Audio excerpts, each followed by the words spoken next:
Hello दोस्तों, स्वागत है आपका अपनी YouTube channel Rohit Goswami law classes में। और आज मैं आपको कराने वाला हूँ LLB थर्ड ईयर, सेम आपका 6, कोड आपका 6001, कहीं पर ये 601 भी लिखा हुआ होता है। एक्ट आपका इंटरप्रिटेशन, कानूनों का निर्वचन। अगर आपका सेम या कोड मैच नहीं करता है तो आप परेशान ना होना, आप अपने एक्ट और अपने सिलेबस के अकॉर्डिंग अपनी तैयारी करना। अगर किसी स्टूडेंट को कोई डाउट है, लॉ से रिलेटेड कोई क्वेश्चन है, आप हमसे कर सकते हो, या आपको PDF नोट चाहिए तो आप हमसे परचेज कर सकते हो दिए हुए व्हाट्सएप पे इस नंबर पे SMS करके। ठीक है, आज का जो क्वेश्चन है, क्वेश्चन नंबर हमारा 17 है। वेरी वेरी इंपॉर्टेंट है, एक पेपर में आने की संभावना 70% है। क्वेश्चन है हमारा, विवलक्षित शक्तियां क्या है, विवलक्षित सिद्धांत का वर्णन कीजिए। एग्जामिनर इसको इस प्रकार से भी रख सकता है, उपलक्षित सिद्धांत बताइए, इच्छित सिद्धांत बताइए, अपेक्षित सिद्धांत बताइए। उपलक्षित यानी हमारी उपलब्धता, इच्छित यानी इच्छा, अपेक्षित है हमारी हमारी अपेक्षा, जिसे इंग्लिश में कहते हैं implied power. Very very important है, सारे बता दिए हैं पॉइंट। एग्जामिनर किस प्रकार से आपसे क्वेश्चन कर सकता है, विवक्षित, विवलक्षित, उपलक्षित, इच्छित, अपेक्षित, इस प्रकार से आपसे एग्जामिनर क्वेश्चन करेगा। अब बात करते हैं कि ये इसका अर्थ है क्या, इसका अर्थ समझते हैं। ठीक है,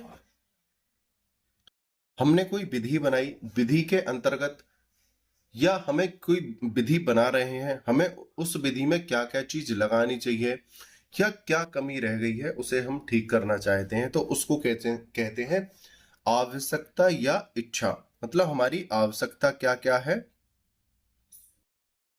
आवश्यकता या इच्छा। ठीक है, तो इसी के ऊपर हमारा क्वेश्चन है। इसमें हम कोई पॉइंट नहीं लिखेंगे क्योंकि हमें 10 नंबर का पेपर करना है। आगे देखते हैं अपने क्वेश्चन को। क्वेश्चन नंबर हमारा 17, विवक्षित विवक्षित उपलक्षित शक्तियां क्या है का सिद्धांत क्या है। कैसे भी एग्जामिनर आपसे पूछ सकता है। डॉक्ट्रिन ऑफ इम्प्लाइड पावर्स, विवक्षित निहित शक्तियां। भारतीय संविधान में अन्य बातों के साथ वे उद्देश्य जो देश अपनी, यहां पर लिख लेना जनता, ये पॉइंट हट गया है। भारतीय संविधान में अन्य बातों के साथ वे उद्देश्य जो देश अपनी जनता के लिए प्राप्त करना चाहता है दिए रहते हैं। संविधान में जो जनता की आवश्यकता होती है, जो जनता की मांग होती है, उनको उसमें समाहित किया जाता है संविधान के अंतर्गत। दूसरा, उपलब्धता रहती है। दूसरी यहां पर बोला है संविधान में ऐसी भी व्यवस्था की गई है, इन फ्यूचर कभी हमें यह लगे कि भाई इन पॉइंटों में या इस विधि के अंतर्गत कुछ फेरबदल करना है या इसे कम या ज्यादा करना है, तो संविधान में कुछ पॉइंटों को छोड़ते हुए हम उनमें संशोधन कर सकते हैं। संविधान के कुछ पॉइंट ऐसे हैं, कुछ आर्टिकल ऐसे हैं जिनमें संशोधन नहीं किया जा सकता, बाकी के हम संविधान में संशोधन कर सकते हैं। ठीक है, कम हटाएंगे नहीं, उन्हीं पॉइंटों में संशोधन करके या घटा या बढ़ा सकते हैं। ठीक है, आर्टिकल्स को कम नहीं करेंगे या आर्टिकल्स को हटाएंगे नहीं, उन्हीं आर्टिकल्स में संशोधन करके पॉइंट कम या ज्यादा कर दिए जाएंगे। ठीक है,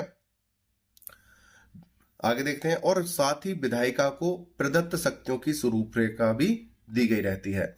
और यहाँ पे यह भी बताया गया है कि विधायिका को किस प्रकार से कार्य करना है, कैसे कैसे कार्य करना है, उसकी सभी रूपरेखा इसमें किसमें दी गई होती है, संविधान में। परंतु किसी संहिता के सदृश्य यानी समान, सदृश्य का मतलब होता है समान, इन शक्तियों का सूक्ष्मतम विवरण इसमें नहीं होता है। अब बात करते हैं जो हमारा संविधान बनाया है, संविधान के अंतर्गत हमारी सभी विधियों के बारे में हमारा वर्णन किया गया है, लेकिन सभी विधियों का सूक्ष्म विवरण नहीं दिया गया है। अब जैसे हम बात करते हैं, हमारे संविधान ने हमको बताया है कि अगर कोई व्यक्ति हमारे आर्टिकल्स का या विधि का उल्लंघन करेगा तो हम उस पर कार्रवाई करेंगे। ठीक है, CPC के जरिए, CRPC के जरिए, यानी अब हमारा जो BNSS हो गया है, और उसे हम न्याय दिलाएंगे। पहले क्या था, दंड देंगे, अब क्या है, हम उसे न्याय दिलाएंगे किसके जरिए से, BNS के जरिए से।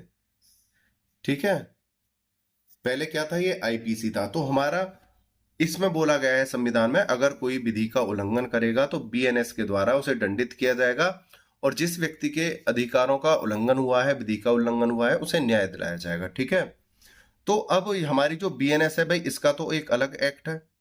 अब संविधान के अंतर्गत हम पूरे बीएनएस को तो ओपन नहीं करेंगे, सीपीसी को तो ओपन नहीं करेंगे, सीआरपीसी या अन्य काफी सारे एक्ट हैं उनको तो ओपन नहीं करेंगे, लेकिन वहां पर बताया गया है कि अगर कोई आपके अधिकारों को उल्लंघन करता है तो आपको बीएनएस के द्वारा दंडित किया जाएगा या आपको न्याय दिलाया जाएगा। तो यहां पर इस बात को समझना। परंतु संहिता के सदृश्य यानी समान इन शक्तियों का सूक्ष्मतम विवरण इसमें नहीं होता है। सूक्ष्मतम यानी बारीकी विवरण नहीं होता, मोटा मोटी दिया गया होता है।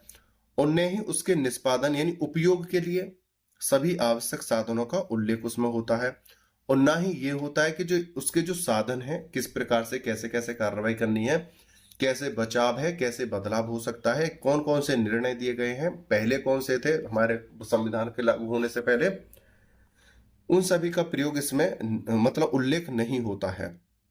वे विधियां जो शक्तियों के निष्पादन या प्रयोग के लिए आवश्यक और उचित होती हैं, या जो उन शक्तियों के लिए विकसित हैं यानी आवश्यक हैं, उपलक्षित शक्तियां कहलाती हैं।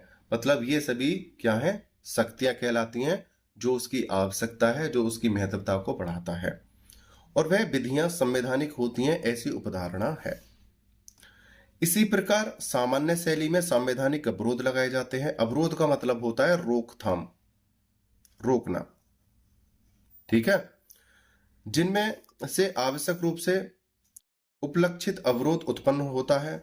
निर्वचन का यह एक स्थापित सिद्धांत है कि जब भी संविधान द्वारा कुछ शक्तियां प्रदान की जाती हैं या कुछ अवरोध लगाए जाते हैं, देखो संविधान के अंतर्गत हमेशा क्या है, कुछ शक्तियां ऐसी होती हैं जिनको रोका जा, शक्तियों के द्वारा कुछ अधिकारों को रोका जाता है, और यह कुछ अधिकारों को हमको दिया जाता है संविधान के द्वारा। तो उनके संपन्न करने यानी उनको पूरा करने के लिए या निष्पादन या प्रयोग में जिन सब शक्तियों की आवश्यकता हो, वह भी उपलक्षित तौर पर उसके द्वारा प्रदत्त होती हैं। किसके द्वारा? संविधान के द्वारा।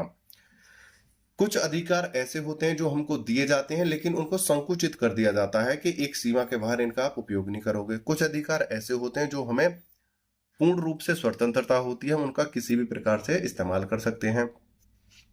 तो इन सभी का विवरण, इन सभी अधिकारों को हम उपलक्षित करते हैं, ये क्या है, हमारी आवश्यकता है।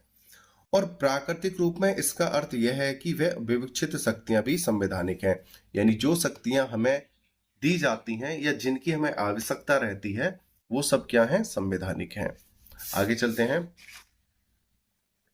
भारत में उच्चतम न्यायालय ने यह स्पष्ट किया है कि विवक्षित शक्तियों का, कहीं पर ये विवक्षित होगा, उपलक्षित होगा, इच्छित होगा, ध्यान रखना, भारत में उच्चतम न्यायालय ने यह स्पष्ट किया कि विवक्षित शक्तियों का सिद्धांत उन सभी परिस्थितियों में लागू होता है जहां पर संविधान के तात्विक उपबंधों का पालन असंभव हो। जहां पर ऐसा लगता हो कि जो संविधान के तात्विक शब्दों का अब यहां पर उपयोग नहीं हो सकता, वहां पर विवक्षित शक्तियों का क्या है, प्रयोग किया जाता है। ठीक है, साथ ही उच्चतम न्यायालय ने सचेत भी किया है कि विवक्षित शक्तियों के मुकाबले में स्पष्ट शक्तियों का निर्वचन करते समय न्यायालय को बहुत सावधान रहने की आवश्यकता है। एक होती है स्पष्ट शक्तियां या हमारे कानून, एक होते हैं विवक्षित जिनकी हमें आवश्यकता होती है। स्पष्ट है भाई, वो तो सारी चीज क्लियर है, उनका अगर हम निर्वचन कर रहे हैं, निर्णय दे रहे हैं तो कोई दिक्कत नहीं है। लेकिन जो विवक्षित शक्तियां होती हैं, उनके आधार पर निर्णय करते समय न्यायालय को बड़ी ही सटीकता और सावधानी से विवरण देना चाहिए और निर्णय देना चाहिए, जिससे किसी स्पष्ट और निश्चित अर्थ का अनावश्यक रूप से विस्तृत निर्वचन कर उसे बिगाड़ ना दिया जाए, जिससे कि विधि का क्या है, उल्लंघन ना हो। एक आपने क्वेश्चन को अच्छे से देखा है, मुझे अच्छे से सुना है, उसके लिए धन्यवाद। टेक केयर, बाय बाय, जय हिंद, जय भारत।